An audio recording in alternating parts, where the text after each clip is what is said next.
चलो हलो हवे 2x² वत्ता 4x ओछा 286 बराबर 0 ત્રણ ત્રણ બેકી સંખ્યા જે દેખાય છે જો એવી બુદ્ધિ ચાલે તો એ કરવાનું, નહીં તો ડાયરેક્ટ પણ થાય કે ભાઈ બધું 2 વડે ભગાય એવું છે તો ભાગી નાખવાનું. 2 ગયા 2 ગયા 2 2 4 અને 2 એકા 2 2 ચોક 8 2 તરી 6.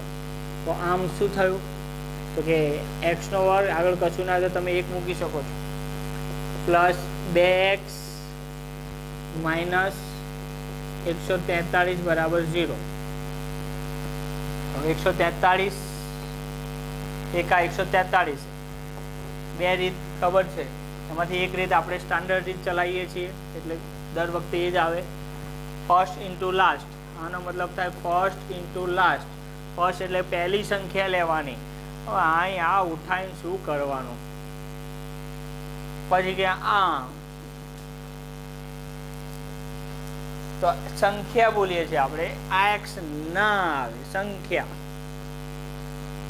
અને નિશાની એની સાથે માઇનસ 143 એકા 143 ના આગળ જવાબ આવ્યો માઇનસ, એના ભાગ પાડવાના. અહીં માઇનસ આવે એટલે 4 નિશાની પ્લસ પ્લસ માઇનસ માઇનસ, તરત જ plus plus minus minus plus minus minus plus. હવે અહીં માઇનસ છે એટલે આગળ આ માઇનસ વાળી જોવાની, અહીં જોવાનું, અહીંયા માઇનસ નહીં જોવાનું, અહીંયા જોવાનું. એટલે આ પ્લસ વાળી આપણે કામની નથી. અહીંયા પ્લસ આવ્યો તો પ્લસ વાળી લે. અહીંયા એમ ફોર મિડલ ટર્મ, મિડલ એટલે વચ્ચે. તો વિચારે હવે આમાં એમ મિડલ ક્યાં છે, આ મિડલ પહેલી લાસ્ટ તો વચ્ચે એમ મિડલ પ્લસ સાથે નિશાની સાથે. એક્સ લેવાની જરૂર નથી. પ્લસ છે તો પ્લસમાં જવાનું, માઇનસમાં નહીં જવાનું.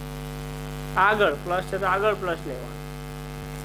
તો માઇનસ વાળી મારે જરૂર નથી. 2 5 વાળે plus minus plus minus plus minus plus minus. અહીં તો 1 2 3 આવું જ મૂકવાનું છે. હવે દિમાગ ચલાવવાનું, પ્લસ લાવવા છે માઇનસ 1 છે, એવા શું મૂકવું જેમાંથી માઇનસ 1 કરું તો 2 આવે? 3. 3 માંથી 1 કાઢું તો 2. હવે ગુણાકાર બોલવાનું, 3 ગુણ્યા 1, 3 એકા 3 થાય, 143 થાય નહીં. 2 કર્યા, અહીંયા 2 છે અને 2 લાવવા છે તો 4, 4 માંથી 2 જાય તો 2, પણ 4 દુ 8 થાય, 143 થાય. થોડું લાંબુ જવાનું. હવે બુદ્ધિ દોડાવવાની, 10 મૂકવું. 10 મૂકવું તો એવું શું કરવું, અહીંયા તો 2 આવે, 12, 12 માંથી 10 જાય તો 2 અને 12 દાન 120, 120 અહીંયા આવે છે 143. એનો મતલબ બહુ નજીક છું તો 11 લઉં. 10 ની જગ્યાએ 11, 12 ની જગ્યાએ 13, 13 માંથી 11 જાય તો 2, 13 ગુણ્યા 11 જો તો 13 ગુણ્યા 11, 1 2 એટલે 1 0, 1 નો 3 જોડે 1 તરી 3, 1 નો 1 જોડે 1 એકા 1. હવે આ લેવાનું, 1 તરી 3, 1 એકા 1, 3 ના 3, 3 ને 1 4 અને 1 143. એનો મતલબ આ આપણો જવાબ છે. હવે અહીંયા એરો, પહેલા એની એ જ સંખ્યાનો એરો કરવાનો, નિશાની માટે પણ બીજો એરો, આ ત્રીજાના 2 એરા કરવાના સંખ્યાના, એમાં આ સંખ્યાઓ મૂકી દેવાની. 13 પણ પાછળ x લગાવી દેવાનો, ઓછા 11 પાછળ x લગાવી દેવાનો. આ 2 એરા થઈ ગયા. હવે એના પછીનો જો 2 કેવું મસ્ત ડિઝાઇન કેવી પડે છે. હવે ફરીથી સીધો જ એરો, પણ આમ જગ્યા નથી હોતી એટલે આપણે આમ કરતા હોય છે. બાકી 2 સીધા એરા પછી એન પછી તો માઇનસ નિશાની અને પછી સંખ્યા એની એ જ બરાબર 0. સીધું આવી જાય એટલે આના 2 ભાગ આના 2 ભાગ અલગ કરવાનું. x 2 વખતે x ગુણ્યા x પ્લસ ના પ્લસ 13 ગુણ્યા x, આને અહીંયા આને નીચે લેવાનું, માઇનસ ના માઇનસ 11 ના 11 ગુણ્યા x, માઇનસ ના માઇનસ 143 ના ભાગ પડ્યા, કયા પડ્યા? એના એ જ 13 ગુણ્યા 11 બરાબર 0. આ બંનેમાં શું સામાન્ય છે? x x, તો એને કોમન કાઢવાનો અને બાકી રહ્યું હોય x પ્લસ 13. આ બંનેમાં શું સામાન્ય? 11, તો નિશાની એની 11 કોમન. શું નથી કોમન? x માઇનસ 13 બરાબર 0. હવે ખબર હોવી જોઈએ માઇનસ માઇનસ પ્લસ થાય, પણ એવું નથી ખબર પડતી તો અહીં જોવાનું આગળ, અહીં પ્લસ છે તો અહીંયા પ્લસ હોવા જોઈએ. તો તેથી x પહેલાં જે બ્રેકેટવાળું છે એ લેવાનું, x પ્લસ 13, અને જે બ્રેકેટની બહાર છે x માઇનસ 11 બરાબર 0. તેથી x પ્લસ 13 બરાબર 0 લઈ લેવાનું, અથવા x માઇનસ 11 બરાબર 0. પ્લસ છે બરાબરની પેલી વ્યાજ જાય તો માઇનસ, તો x માઇનસ 13, અને આ માઇનસ છે પેલી બાજુ જાય તો પ્લસ, x માઇનસ છે તો પ્લસ 11 બરાબર 11. બોલો ક્લિયર? આપણે એના હોય વિકલ્પ માઇનસમાં જવાબ ન હોય એટલે આપણો જવાબ 11. ક્લિયર? આપણને વાત હતી કે ભાઈ સૌથી પહેલા શું વાત હતી?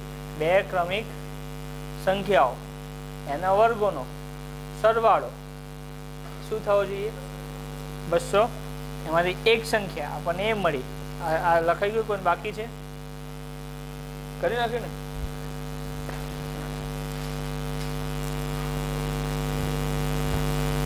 હજુ બાકી ને જવાબ? હા, તો ચલો, એટલે માઇનસમાં જવાબ ન હોય એટલે આપણો જવાબ શું હોય? x બરાબર 11. x બરાબર 11 થયા એટલે આપણને ખબર પડી. આપણે શું કીધું હતું? પ્રથમ ક્રમિક અયુગ્મ એટલે કે એકી સંખ્યા. સમજ પડી? એટલે કે ઓડ નંબર કેટલો થયો? 11 છે. x લીધો હતો ને, x હતો, અને x ધાર્યો હતો એટલે x બરાબર શું આયા? 11. અને બીજો ક્રમિક અયુગ્મ, બીજી લખો ને, બીજી ક્રમિક, ખોટી થઈ? હા, ઓકે. બીજી ક્રમિક અયુગ્મ સંખ્યા આપણે ધારી હતી x વત્તા 2. યાદ છે? પહેલી x ધારી હતી, બીજી x વત્તા 2. x એટલે કેટલા આવ્યા? 11 વત્તા 2 એટલે 11 ને 2 કેટલા થાય? ક્લિયર? એક 11 ને બીજી, જો તમે 13 લીધી હોત તો 13 અહીંયા આવે, 13 વત્તા 2 15 થઈ જાય. એટલે માઇનસ વાળું લેવાય જ નહીં. સમજ પડી ને શું કહું છું? ક્લિયર? આમ થાય, આમ લઈએ તોય તે પછી માઇનસ થાય કે માઇનસ 13 છે એટલે માઇનસ 13 વત્તા 2 તો પાછળ શું થઈ? 11. ક્લિયર? પણ એ માઇનસમાં આવે એટલે આપણે એકચ્યુઅલી જે પ્લસ હોય એ જ લેવા ના, 11 અને 13. હવે એ બંનેનો જો વર્ગ કરશો તેનો સરવાળો તમને ખબર પડશે. બે ક્રમિક સંખ્યાઓ કઈ આવી? 11 અને 13. એનો વર્ગ તાળો એક્ઝામ્પલ તરીકે, સાચું છે ખોટું એક્ઝામમાં, કે ભાઈ એનો વર્ગ એટલે 11 નો વર્ગ અને 13 નો વર્ગ. 11 નો વર્ગ 121, 13 નો વર્ગ 169. સમજો? સમજ પડી? 169. જો તો સરવાળો 9 ને 1 10 ની 0, વધી પડી 1, 6 ને 3 9, 1 ને 1 2, આવી ગયા 290. તો આપણો જે સવાલ હતો, સવાલ તો હવે નથી, જે આપણો સવાલ હતો કે ભાઈ બે ક્રમિક સંખ્યાઓ એનો વર્ગનો સરવાળો 290 થાય. આવી ગયો જવાબ? એ કરવાનો.